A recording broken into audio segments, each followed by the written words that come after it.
안녕하세요. 컨벤션 기획사 2급 필기 문제 해설 강좌입니다. 오늘은 여러분들하고 2022년도 문제, 그리고 1회 문제를 먼저 풀이를 해보도록 하겠습니다. 많은 분들이 2022년도부터 출제 유형이 변경이 돼서 NCS 기반으로 한 문제들이 나온다.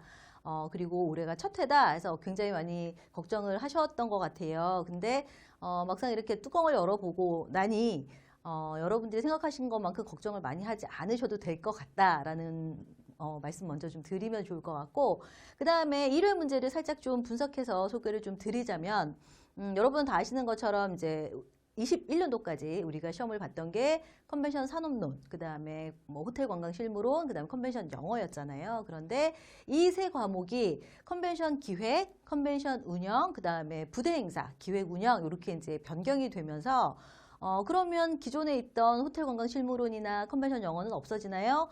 그건 아니었고요. 봤더니 컨벤션 운영 파트에서 포함을 시켜서 문제가 출제가 됐습니다. 근데 대신에 이제 문항수가 그전에는 30문항씩이었는데 이제는 그러니까 뭐 호텔 관광 실무론, 그다음에 컨벤션 영어 각각 뭐 5문제, 6문제 요 정도로 이제 축소가 됐죠. 그래서 나머지 문제들이 다 컨벤션 우리 산업론에 해당되던 파트인데 이 파트를 기획 쪽 따로 운영 쪽 따로 이렇게 분류를 했어요. 그래서 분류해서 문제가 출제가 되었다라고 생각하시면 되고요.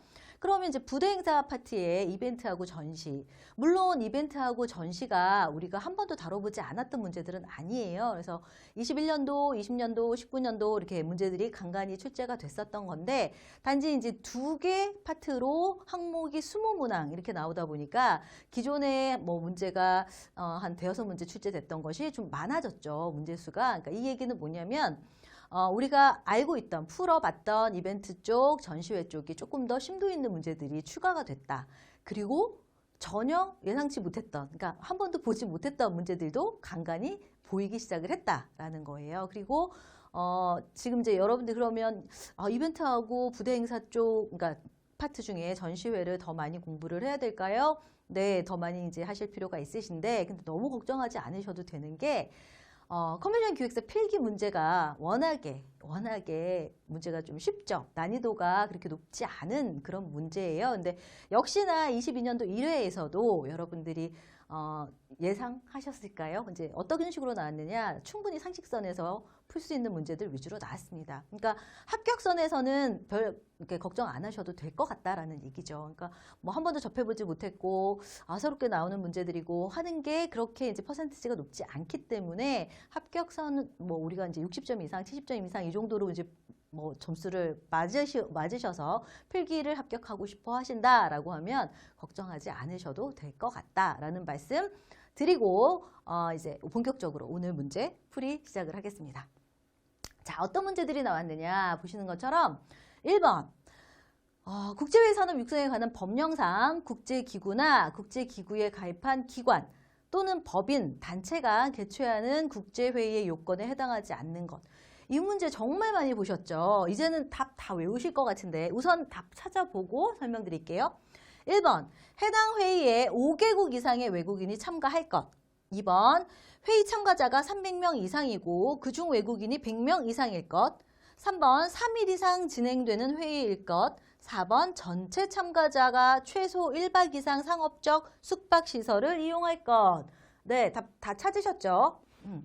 네, 다 찾으셨을 거라고 생각을 하고 다 맞으셨을 거라고 생각하고 정리의 개념으로 한번 들어가겠습니다. 국제회의에 우리 그 시험에 자주 나왔던 것들 중에 뭐 이게 국제회의 요건에 해당하는 것 대표적으로 우리나라 법률이죠. 국제회의 산업 육성에 관한 법령에 해당되는 문제가 자주 나왔는데 여기는 두 가지로 구분이 돼요. 국제기구나 국제기구에 가입한 기관 또는 법인 단체가 개최하는 경우 한 가지.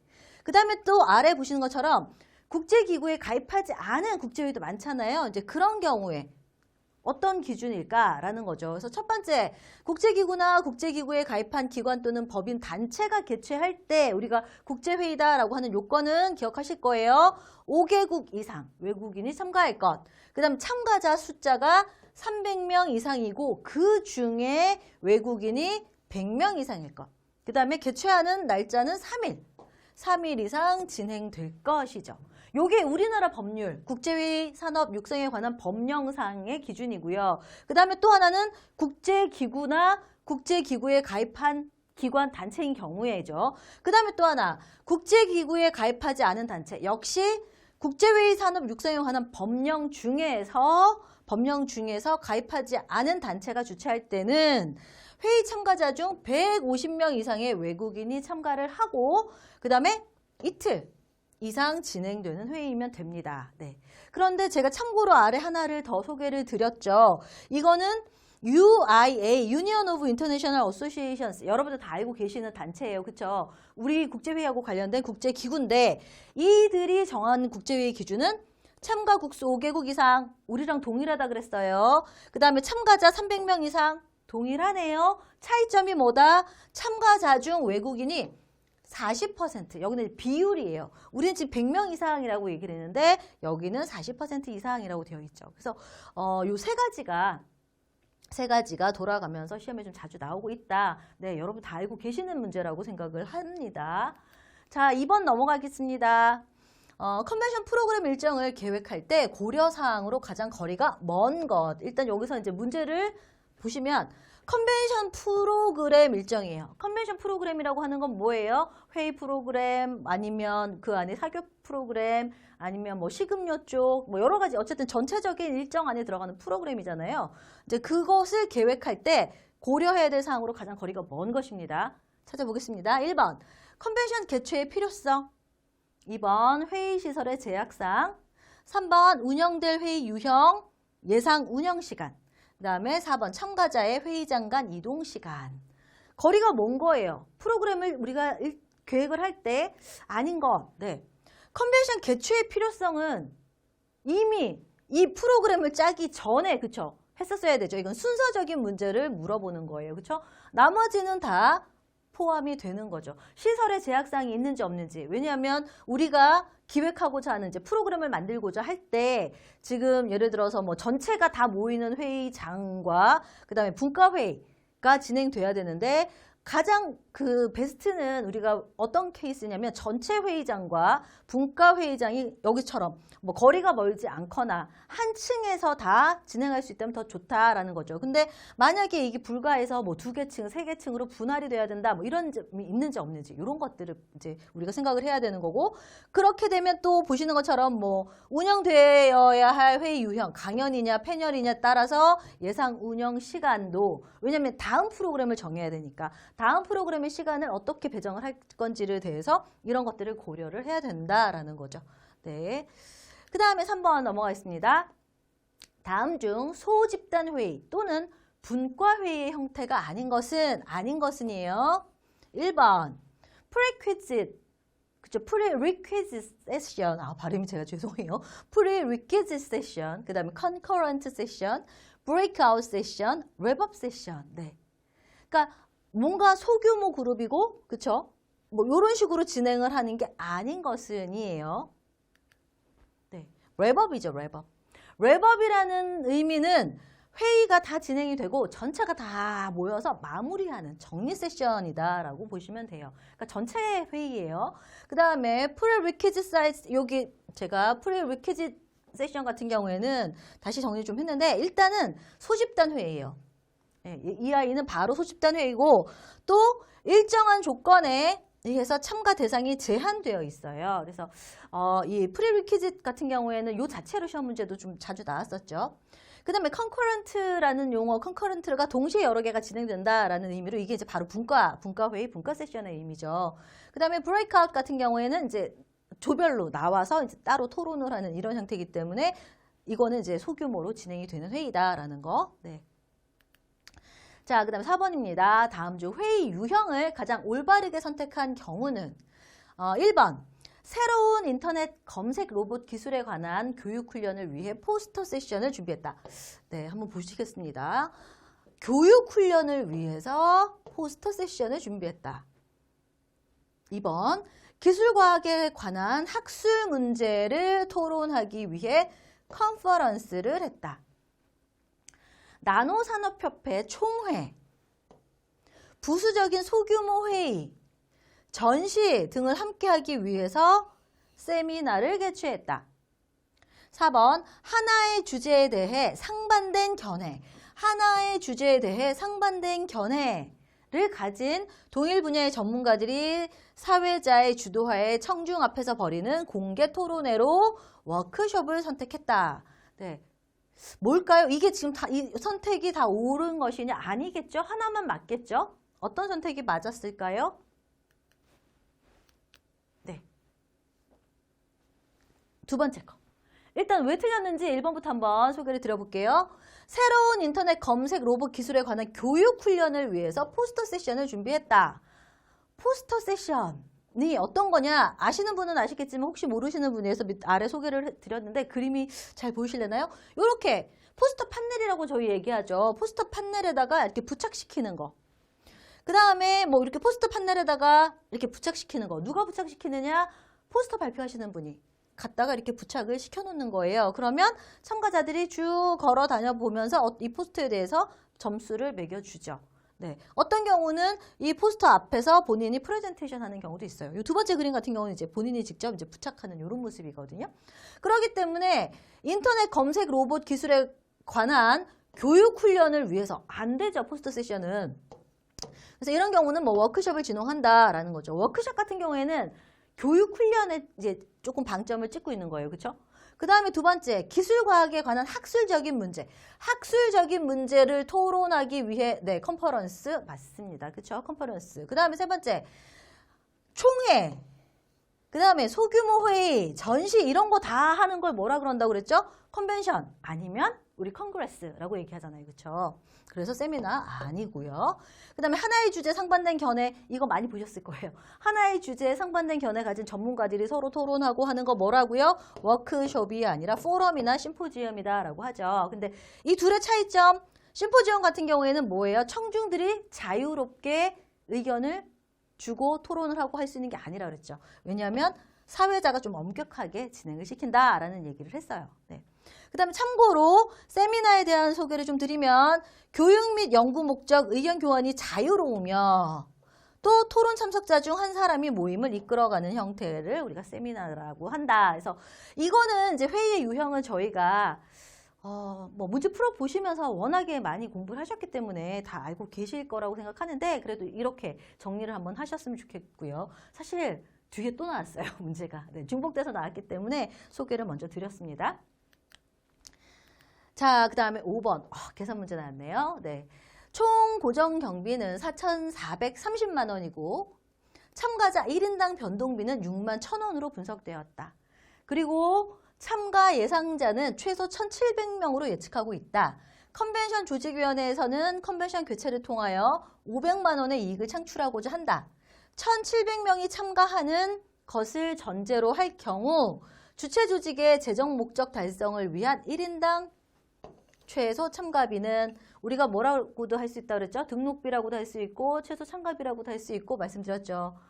이거 공부하신 분들, 네, 저희 기출문제 앞에 거 다 풀어보신 분들은 뭐야? 저 문제 똑같이 또 나왔네? 라고 하실 거예요. 네, 맞아요. 숫자 하나 안 틀리고 그대로 나왔어요. 답 외우시는 분도 있으실 거예요. 네, 9만 원. 네.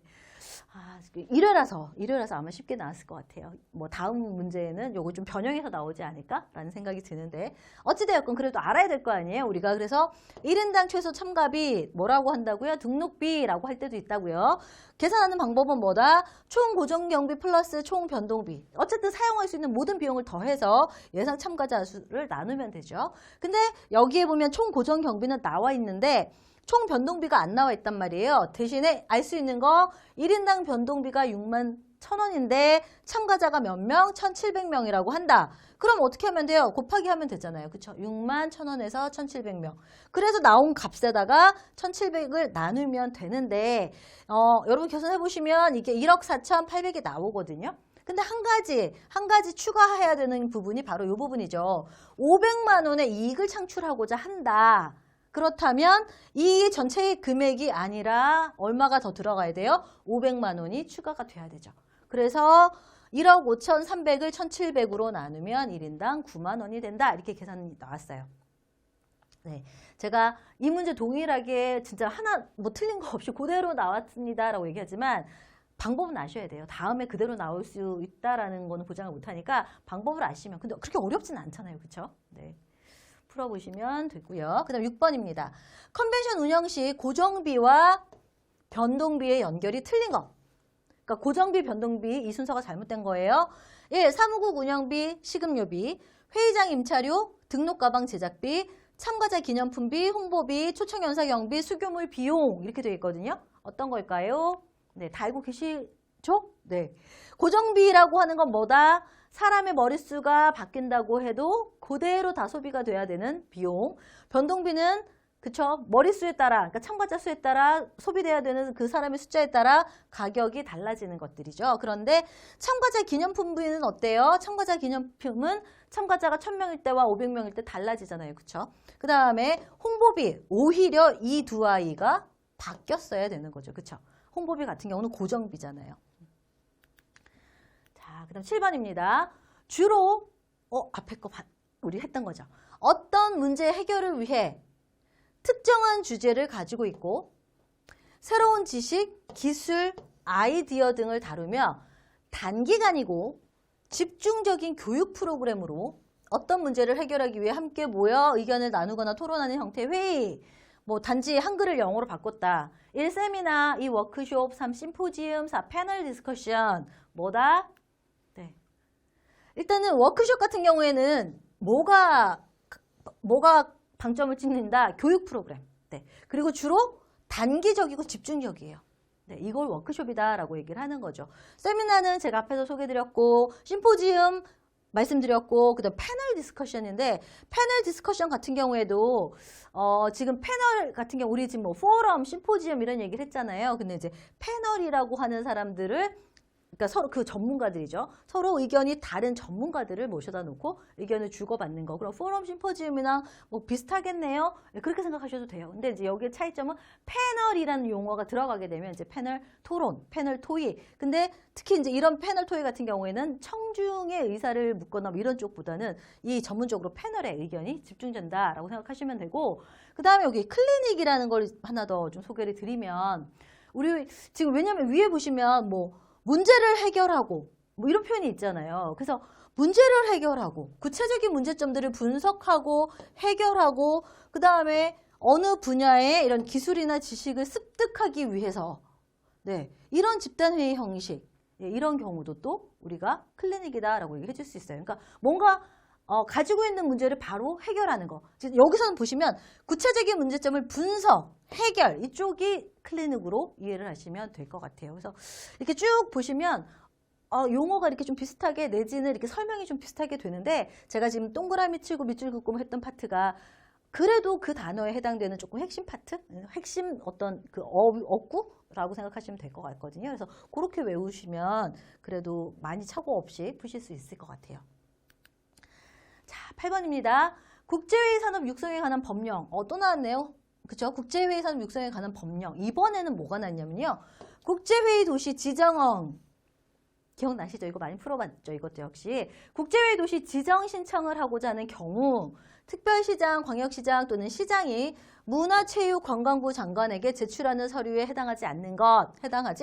그쵸? 이런 문제 나왔었죠. 이게 국제회의 도시 지정 신청을 할 때 누구에게 제출하는가 뭐 이런 거 나왔었잖아요. 이제 문화체육관광부 장관인데 서류가 있어요. 1. 숙박시설, 교통시설, 교통안내체계 등 국제회의 참가자를 위한 편의시설의 현황 및 확충 계획. 2번. 지정 대상 도시 또는 그 주변의 관광자원의 현황 및 개발 계획. 3번. 국제회의 시설의 보유 현황 및 이를 활용한 국제회의 산업 육성에 관한 계획.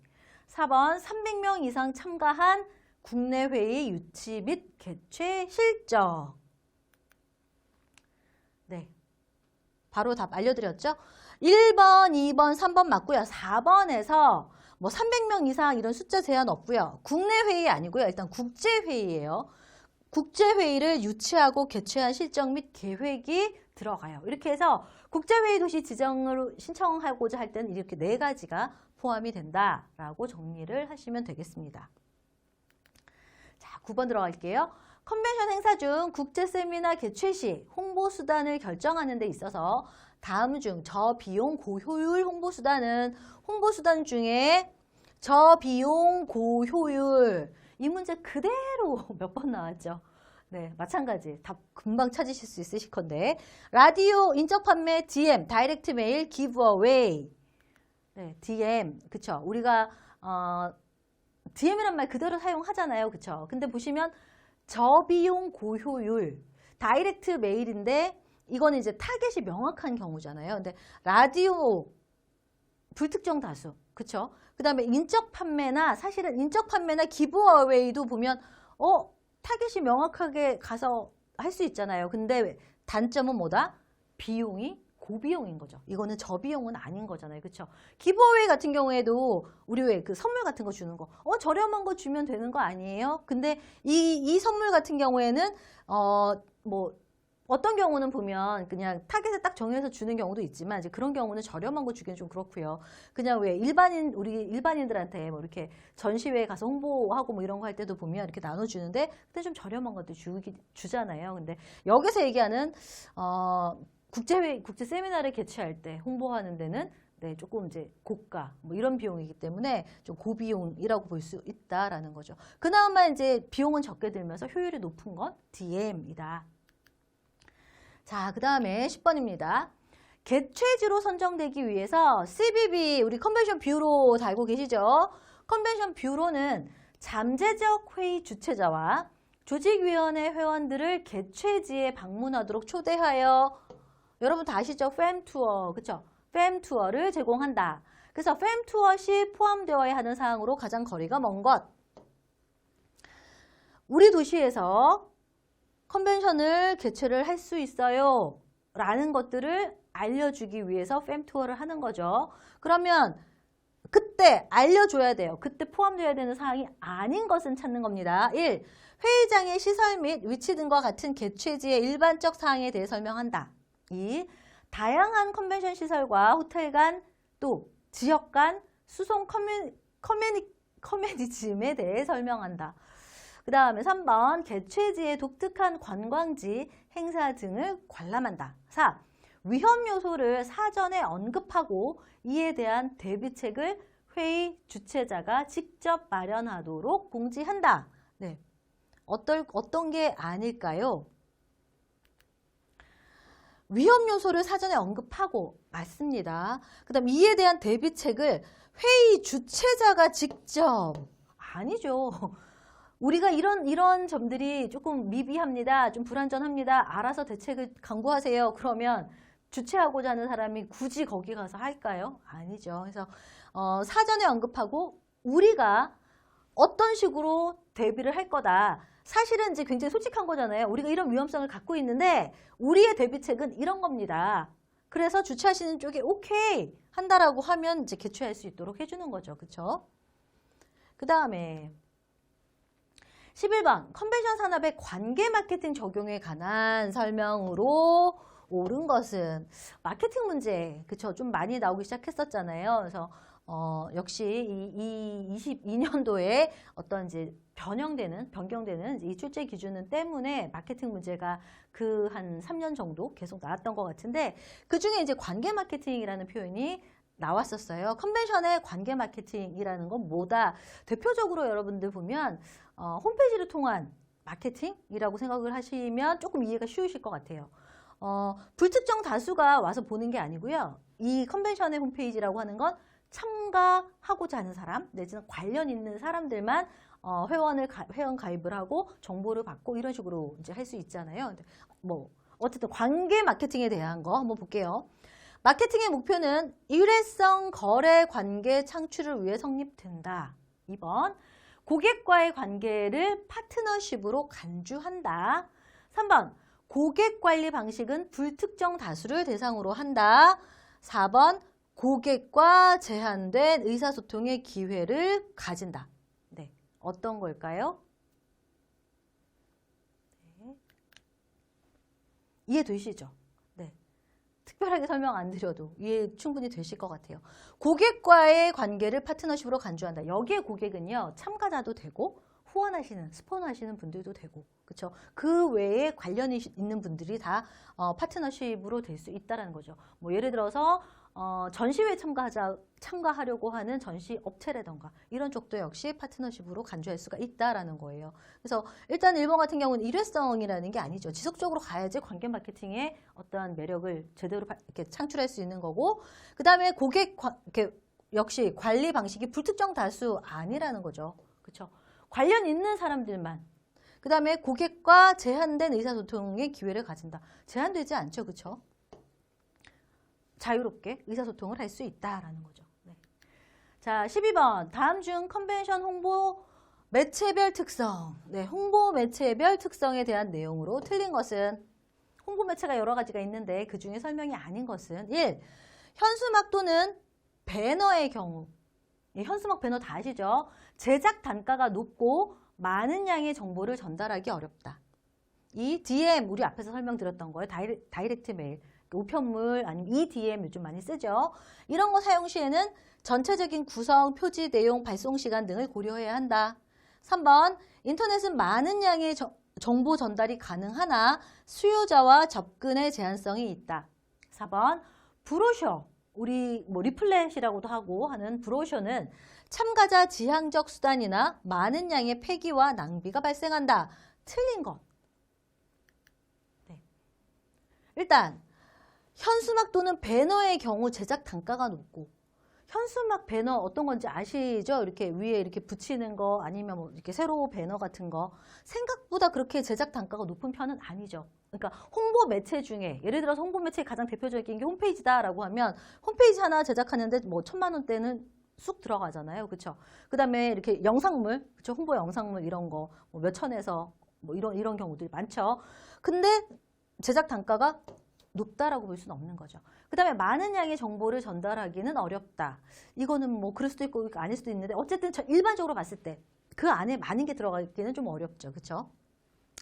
그 다음에 나머지 부분은 네, 이해를 하시면 충분히 읽으시면 아실 수가 있는 부분입니다. 그래서 여기에 보시면 뭐 브로셔 같은 경우에 많은 양의 폐기와 낭비가 발생을 하기 때문에 요즘 뭘로 해요? 이 브로셔, EDM 여기서 나온 것처럼. 그렇죠? EDM 전자로 홈페이지를 활용을 해서 거기에서 다운로드 받을 수 있게 하거나 뭐 이런 것들을 활용을 하죠. 그래서 앞에 문제에 왜 관계 마케팅 나왔었잖아요. 그래서 홈페이지가 대표적으로 컨벤션을 홍보하기에는 굉장히 좋은 매체다. 필수적인 매체죠. 그렇죠? 자, 그 다음 13번. 다음 중 참가자에 대한 프로모션 계획. 네, 이것도 뭐 홍보죠. 그렇죠? 프로모션 계획으로 적절하지 않은 것은 참가자예요. 우리가 홍보를 하는데 참가자에 대한 홍보, 뭐 후원자에 대한 홍보, 그 다음에 전시 업체에 대한 홍보 여러 가지 있을 수 있잖아요. 그렇죠? 그 중에 참가자에 대한 프로모션입니다. 1. 프레스룸 설치. 회의 기간 동안 무료로 사용 가능한 사무 및 통신기구를 갖추어 놓는다. 2. 기자회견. 행사 일정과 관계없이 가급적 수시로 개최하여 노출 효과를 높인다. 3번 보도자료 배포. 연사의 연설 내용 요약본과 회의 주요 내용 등을 선정한 사진 자료와 함께 제공한다. 4번 사진 촬영. 회의 기간 중 공식 사진 업체를 선정하여 주요 장면들을 기록하게 한다. 적절하지 않은 건 뭘까요? 일단은 기자회견을 여기처럼 가급적 수시로 절대 안 되죠. 네. 기자회견의 효율을 높이려면 특정하게 정해진 시간을 사전 통보해서 그때 모여서 진행을 하는 거고요. 수시로 진행할 수가 없어요. 그렇죠? 그 다음에 프레스룸이라고 하는 것, 행사가 컨벤션이 개최되는 기간 내에 그 회의장에 설치가 되어 있어서 뭐 전 세계 기자들이 와서 이렇게 쓸 수 있는 그런 이제 장소잖아요. 그래서 무료로 사용 가능한 사무나 통신기구 당연히 해줘야죠. 그 다음에 3번 보도자료 배포. 연사의 연설 내용 요약본. 네, 이런 걸 이제 보내주는 걸 보도자료를 배포한다라는 표현을 쓰는 거예요. 그래서 뭐 사진 자료 같이 보내줘야지 효율성이 높겠죠. 그 다음에 사진 촬영 거의 필수사항이죠. 네, 필수사항이에요. 그래서 공식 사진 업체 해서 이 행사에 대한 기록을 쭉 남기는 것들이라고 보시면 돼요. 자, 14번. 컨벤션 계약 제안서 검토 시 올바르지 않은 것. 계약 제안서, 그러니까 계약서? 뭐 계약을 하기, 그러니까 계약서를 쓰기 전에 계약 제안서 이런 걸 이제 검토를 하는 거죠. 최종 계약서에 사인하기 전이라고 생각하시면 돼요. 올바르지 않은 것. 1. 계약서상의 조건 이외에 추가적으로 동의된 조건들은 문서화하지 않고 구두로만 상호 확인한다. 3. 계약서상 법적 조항들이 모든 조건에 어떻게 영향을 끼치는지 이해한다. 3. 개정사항, 추가사항, 삭제사항들을 통합하는 가장 좋은 방법을 결정한다. 4. 의미가 명확하지 않거나 편중되고 과장된 조항들을 확인한다. 옳지 않은 거 뭘까요? 네, 제일 위험한 거죠. 구두로 상호 확인한다. 지금 앞에서 제가 계약 제안서니까 최종 그 계약서 사인하기 전이니까 괜찮지 않나요? 라고 생각하실 수 있지만 아니에요. 이것도 거의 최종 계약서다라고 생각하시고 작성하셔야 돼요. 예, 왜냐하면 이런 이제 수정 사항들이 생기면 그거를 이제 팔로우업해서 수정을 하는 거지 뭐 이렇게 문서화하지 않고 구두로 확인한 거 절대 안 된다라는 거죠. 모든 건 문서로 남기셔야 합니다라는 거예요. 그다음 나머지는 꼼꼼하게 다 맞는 부분이니까 읽어두시고 이해하시면 좋겠고요. 자, 15번 넘어가겠습니다. 다음 중 소집단 회의의 일종으로 봤는데 그쵸? 소집단 회의의 일종으로 일정한 조건에 의하여 참가 대상이 제한되어 있는 회의 형태는 플래너리 세션, 브레이크아웃 세션, 컨커런트 세션, 프리리퀴짓 세션. 네, 이거 우리 풀었던 거예요. 그쵸? 아이고. 일단 플래너리 아시죠? 다 모여서 진행하는 거. 총회 형태, 그쵸? 브레이크아웃, 우리 뭐라고 그랬어요? 끝나고 나서 뭐 토론, 이렇게 나눠서 하는 거. 컨커런트, 이게 이제 분과회의라고 그랬죠. 동시에 여러 개가 진행되는 거. 그래서 앞에 우리 왜 소규모 회의 이거에서 나왔던 문제죠. 네. 비슷한 문제가 또 나왔다라고 보시면 되고요. 자, 그 다음 16번. 컨벤션 기획 시 환경 분석 단계에서 수행하는 내용이 아닌 것. 컨벤션을 기획할 때 환경 분석하는 거예요. 그러니까 이게 이제 용어, 이 문제를 조금 이해를 하셔야 되는 게 어떤 작업할 때의 환경 분석이냐. 뭐 회의, 컨벤션을 유치할 때 환경 분석. 뭐 여기처럼 컨벤션을 기획할 때 환경 분석. 뭐 이런 거거든요. 근데 컨벤션 기획 시의 환경 분석 단계에서 수행하는 게 아닌 것은 1. 주변 환경의 영향을 많이 받기 때문에 정치, 경제, 사회적 환경에 대한 분석을 한다. 2. 참가 예상자들의 연령, 성별, 문화적 경험, 회의 참가 경험, 네, 참가 동기, 회의 참가 강제성 여부 등에 대한 조사를 실시한다. 그 다음에 국내외에서 기존에 개최된 비슷한 컨벤션에 대한 조사와 전차 대회의 장단점에 대해 분석한다. 4번 회의의 궁극적 목표 및 분야별 목표에 대해 분석하고 수립한다. 네. 어떤 게 아닐까요? 네. 일단 말씀드렸던 것처럼 컨벤션을 기획을 할 때 기획 시의 환경 분석이에요. 지금 4번 같은 경우에 회의의 궁극적 목표 및 분야별 목표에 대해 분석하고 수립한다. 이거는 어떨 때? 이거는 회의를 기획 시. 네, 회의 기획 시예요. 그렇죠? 네, 그렇기 때문에 1, 2, 3번이 컨벤션 개최 시 환경 분석 내용입니다. 자, 17번. 어떠세요? 앞에서 풀었던 문제들 자꾸 나오죠. 그렇죠? 거의 뭐 많이 보셨던 문제들이라 뭐 새로운 문제들은 별로 없네요. 라는 생각이 좀 드시죠. 네, 특히 이제 컨벤션 기획 쪽이 그래요. 네, 산업론 문제에서 거의 다 보셨던 문제라고 생각하시면 될 것 같아요. 자, 그 다음 17번. 국제산업 육성에 관한 법령. 네, 여기에서 정의한 용어의 설명으로 옳지 않은 것. 네, 관련되어 있는 거 많이 있는데 한번 볼게요. 국제회의 산업. 국제회의 유치와 개최에 필요한 국제회의 시설, 서비스 등과 관련된 산업을 말한다. 네, 정의를 이렇게 정리를 했어요. 그 다음에 국제회의 도시. 국제회의 산업의 육성, 진흥을 위하여 관련 법령에 따라 지정된 특별시, 광역시 또는 시를 말한다. 3번. 국제회의 전담 조직, 우리 뭐 전담 조직이라고 하는 게 어떤 걸 의미한다. 국제회의 산업의 진흥을 위하여 각종 사업을 수행하는 조직을 말한다. 그 다음에 국제회의 집적 시설, 국제회의의 개최에 필요한 회의시설, 전시시설 및 이와 관련된 부대시설 등으로 대통령령으로 정하는 종류와 규모에 해당하는 것을 말한다. 네, 어떤 정의가 잘못됐을까요? 네, 집적시설에 대한 설명이 잘못됐죠. 국제회의 집적시설. 지금 여기 설명이 나와 있는 거는 국제회의 개최에 필요한 회의시설, 전시시설, 이와 관련된 부대시설로서 대통령령이 정하는 종류와 규모에 해당하는 것이다. 얘는 국제회의시설에 대한 설명이에요. 그러면 집적시설은 뭐냐? 밑에 제가 소개를 좀 드렸어요. 국제회의 복합지구 안에 이제 또 복합지구가 뭐냐에 대해서도 이제 여러분이 아실 텐데 그 안에 국제회의 시설의 집적화 및 운영 활성화에 기여하는 숙박시설, 판매시설, 공연장 등을 대통령령으로 정하는 종류와 규모에 해당하는 시설을 얘기를 합니다. 네. 그래서 여기 것들은 다 여러분들이 어떤 문제가 뭐 어떻게 변형돼서 나올지 모르니까 다 기억을 해 두셔야 됩니다. 자, 그다음 18번. 이 문제도 우리 정말 많이 봤죠. 그렇죠? 다음 괄호 안에 들어갈 용어를 A, B, C, D 순으로 바르게 열거한 것은 바로 답 찾아볼게요. 노마는 컨벤션 서비스를 핵심 서비스와 부가 서비스로 분류하였다. A는 모든 컨벤션 참가자에게 공통적으로 제공되는 유무형의 서비스를 말하고 B는 개별적인 요구나 필요에 의해 제공되는 서비스를 말한다. 따라서 C는 차별화가 어려운 반면 D는 차별화가 가능하여 서비스 제공업체의 경쟁력을 제고시킬 수 있다. 네. 일단 핵심 서비스와 부가 서비스 두 가지 중에서 공통적으로 제공돼서 제공되는 유무형 서비스를 A라고 얘기를 하고 B 같은 경우 개별적으로 제공되는 서비스를 얘기를 한다. 그렇죠? 그래서 당연히 C는 차별화가 어렵고 D는 차별화가 가능하다. 뭘까요? 네. 설명 안 드려도 충분히 아실 것 같아서 18번은 설명 안 드릴게요. 자, 19번.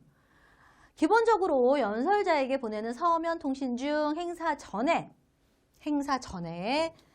참석자 숫자 등의 행사에 대한 자세한 정보와 스케줄을 보내는 것.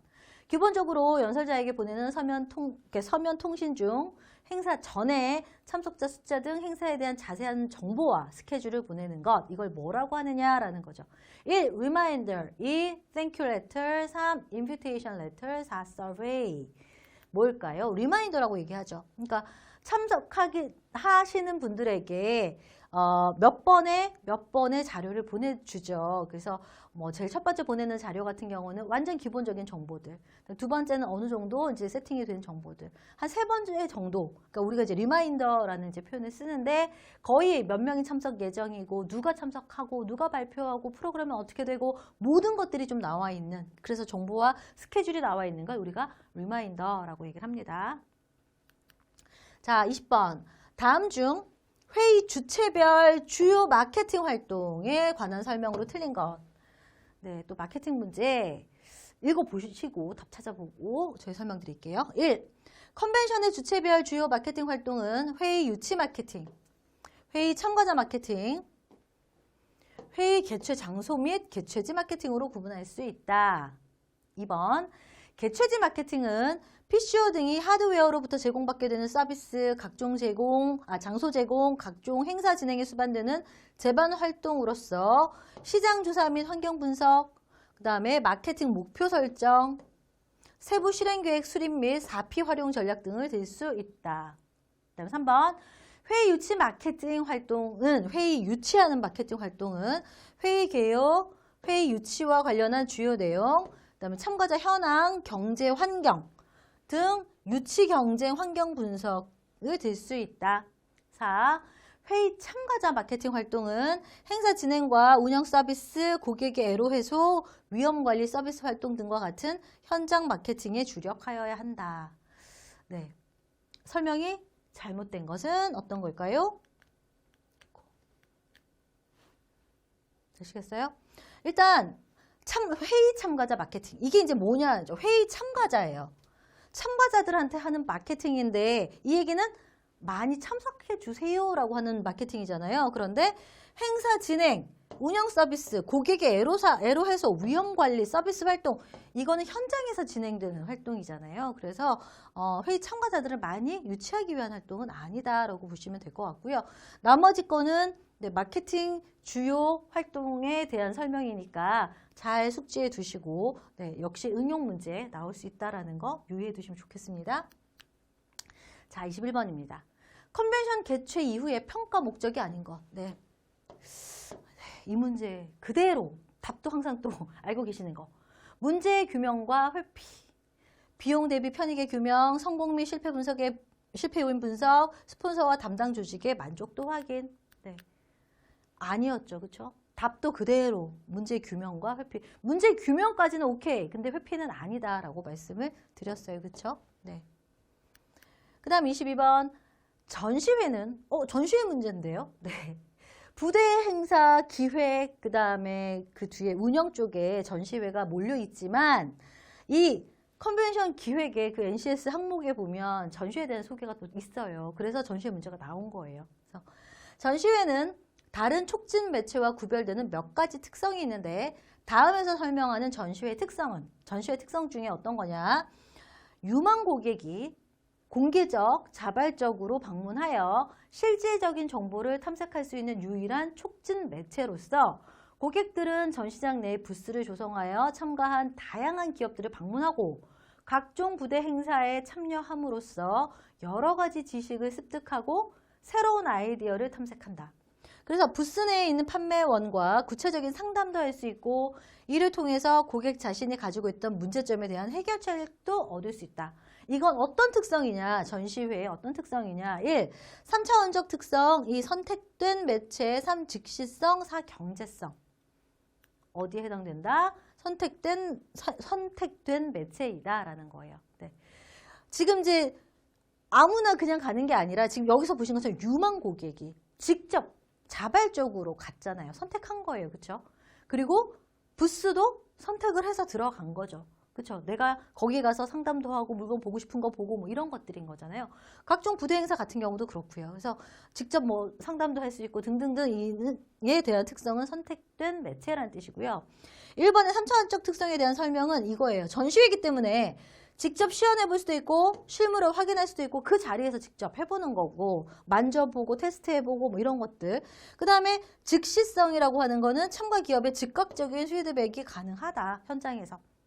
그냥 경제성이라고 할 수 있는 건 뭐냐면 전시회 참가하는 것이 다른 어떤 이제 홍보 활동을 하는 것, 마케팅 활동을 하는 것보다 비용이 상대적으로 굉장히 저렴한 편이고요. 우리가 경제적이라는 얘기가 어떨 때 사용을 하나요? 비용 대비 효과가 높을 때. 네, 전시회가 그러한 특성을 갖고 있기 때문에 경제성이다라는 특성이 있습니다. 자, 23번 넘어가겠습니다. 국제회의 산업 종사자가 공통적으로 갖추어야 할 조건으로 가장 거리가 먼 것. 국제회의 산업 종사자가 갖춰야 될 어떤 조건이 아닌 것, 뭐 이런 거겠죠. 1. 기본적 어학 능력이 요구된다. 2. 국제적 조직을 이끌 수 있는 정치력이 요구된다. 3. 위기 대처 능력과 순발력, 적응력이 요구된다. 4. 뛰어난 국제 감각과 국제 매너를 갖추어야 한다. 네. 이것도 정말 많이 우리 봤던 내용이고 충분히 상식적으로 생각할 수 있는 문제죠. 자, 설명 안 합니다. 24번. 한국 컨벤션 산업의 수업 분석 결과로 적합하지 않은 것은 우리 수업 분석 알고 계시죠? 스트렝스, 위크니스, 어퍼튜니티, 스릿 요 네 가지로 분석을 하는 거. 그쵸? 사사분면에서 수업 분석하는 거. 그쵸? 강점은 뭐다? 동북아 비즈니스 중심지 개발을 위한 경제 특구 형성. 강점. 위크니스, 약점. 비싼 숙박비 및 숙박시설 부족.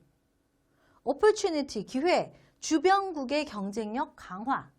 스윗, 위협은 남북관계에 따라 다른 정치적 불안전. 네. 그러면 우리나라를 분석을 했는데 잘못된 건 주변국이 경쟁력이 강화됐다는 얘기는 우리한테 위협이죠. 그렇죠? 이거는 기회가 아닌 거죠. 약화라면.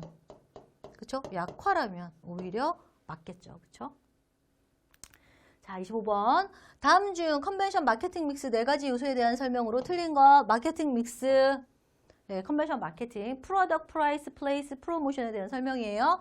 프로덕트, 컨벤션 프로그램, 개최지, 개최시설, 프라이스, 등록비 및 기타 경비, 플레이스, 컨벤션 개최 국가의 재정 건전성, 프로모션, 참가 수요자들에게 참가할 만한 컨벤션이라는 점을 설득하고 커뮤니케이션하는 기술적인 요소. 잘못된 거 뭘까요? 플레이스, 재정 건전성 아니죠. 플레이스, 컨벤션에서 플레이스라는 얘기는 유통이라는 의미인데 무엇을 의미하느냐? 개최 지역의 장소나 접근성, 그 다음에 등록하는 기간이나 등록 방법 이런 것들을 유통이라고 볼 수가 있습니다. 자, 26번. 다음 중 국제회의의 유치 제안서. 우리 도시로, 우리나라로 국제회의를 유치하고자 할 때 내는 유치 제안서의 내용과 가장 거리가 먼 것은 1. 주요 참석 인사 명단. 2. 정부기관 또는 지방자치단체의 지원 표명 서신. 3. 수입 및 지출 예산 아니면 지출 계획안. 그다음에 조직위 구성 및 후원단체 소개. 이 문제도 그대로 계속 나오고 있죠. 네, 주요 참석 인사 명단이 유치 제안서에는 들어갈 수가 없죠. 그렇죠? 자, 그 다음에 27번. 국제회의의 회의실 배치 시, 그러니까 우리 회의장 배치하잖아요. 같은 장소에서 인원을 가장 많이 수용할 수 있는 형태. 네, 1. 극장식 배치, 2. 교실식 배치, 3. 이사회식 배치, 4. U자식 배치. 여러분 다 알고 계시는 거라고 생각을 합니다. 몇 번이 맞을까요? 인원 가장 많이 들어가는 거? 네, 극장식이죠. 아이고, 그림이 보이시려나? 극장식의 특징이 뭐예요? 책상이 없죠. 의자만 있죠. 교실식은 상대적으로 뭐가 있어요? 책상 의자가 있기 때문에 극장식의 거의 2배가 소요된다고 볼 수가 있겠죠. 그 다음 이사회식 정말 몇 명 못 들어가는 거, 이사들만 들어갈 수 있는 거, 그 다음 U자 형태도 그렇게 많이 들어갈 수 없어요. 그렇죠? 네, 뭐 회의실 배치는 여러분 다 아실 거라고 생각하고요. 꼭 한 문제씩 나오니까 기억해 두세요. 그 다음에 컨벤션 전담기구, 우리 뭐 11B, 컨벤션 뷰로 여러 가지 용어로 사용되는 이것의 본질적 기능이 아닌 것. 회의시설 설치 및 각종 식음료 제공, 관광 목적지 및 컨벤션 개최지로서의 마케팅, 국제회의 유치, 개최 정보 수집 및 제공, 마케팅 활동을 통한 도시 이미지 창출. 컨벤션 뷰로가 하는 역할이 아닌 것은 어떤 걸까요? 지금 여러분들 보시면 회의시설을 설치를 하고 각종 식음료를 제공하고 이거는 누가 해요? 네, 미팅 플래너, 컨벤션 기획사가 진행을 하는 거죠. 컨벤션 뷰로가 하는 그 본질적인 기능은 이 세 가지라고 일단은 기억을 하시면 요건 무조건 외워두세요. 관광 목적지, 컨벤션 개최지로서의 마케팅. 컨벤션 뷰로는 그 지역의 홍보 전담 기구예요. 대표적으로. 그래서 개최지로서의 마케팅을 하는 게 맞고요. 그다음 국제회의 유치하고 그다음 개최 정보도 수집하고 제공해 주는 게 CBB, 컨벤션 뷰로가 하는 역할. 그다음 마케팅 활동을 통한 도시 이미지를 창출하는 게 컨벤션 뷰로의 역할이에요. 그러니까 상대적으로 얘들은 맞으니까 문제를 뭐 컨벤션 뷰로의 역할이 지금 여기서 뭐 아닌 것은 이렇게 나왔지만 만약에 컨벤션 뷰로의 역할인 것은 해서 다른 사례 놓고 이런 식으로 나온다면 찾아내실 수가 있어야 된다는 얘기죠. 네. 자, 이제 거의 다 왔습니다. 29번. 국제회의 종료 후 사후 관리 사항에 포함되지 않는 것. 사후 관리예요. 끝나고 나서 포함되지 않는 내용은 1. 결과보고서 작성, 2. 행사 결산보고서 작성, 3. 행사장 조사 관련 업무 협조, 4. 조직위원회 및 사무국 해산. 끝났어요. 끝나고 나서 우리가 하는 일이 아닌 것. 이건 언제 해야 돼요? 행사장 조사하고 업무 협조하는 건 사전이죠. 그렇죠? 사전에 해야 할 일이다. 자, 마지막입니다. 전시 참가업체에게 제공되는 매뉴얼에 포함되는 내용으로 가장 거리가 먼 것. 전시 참가업체에게. 그러니까 우리가 미팅 플래너로서 컨벤션 기획사로서 이제 전시를 참석하는 우리가 개최하는 컨벤션에 전시가 있다. 그러면 그 전시에 참가하는 업체들에게 컨벤션 하는 그 기간 동안 전시회장을 꾸며야 될 거 아니에요. 매뉴얼이라는 걸 보내주죠. 네. 근데 그 안에 내용이 아닌 것은이란 얘기예요. 물품 운송과 취급, 부스 반입 및 반출, 유사 전시회 운영 사례, 참가업체 지정 서비스 업체 계약, 양식. 네. 이거는 줄 필요가 없죠. 그쵸? 근데 알아야 되는 게 물품이 언제 들어와. 그러니까 전시 부스를 언제, 이거부터 보면 전시 부스가 언제 들어와야 되고 언제 나가야 되는지. 거기에 필요한 물품들이 운송이 어떻게 돼야 되고 그걸 어떻게 취급해야 되는지. 그 다음에 참가업체 지정 서비스, 그러니까 컨벤션 서비스, 컨벤션 센터 같은 경우에는 지정업체가 있어요. 아무 업체랑 쓸 수 없거든요. 그들하고의 계약 양식 이런 것들을 제공을 합니다. 자, 30문제 풀었습니다. 네.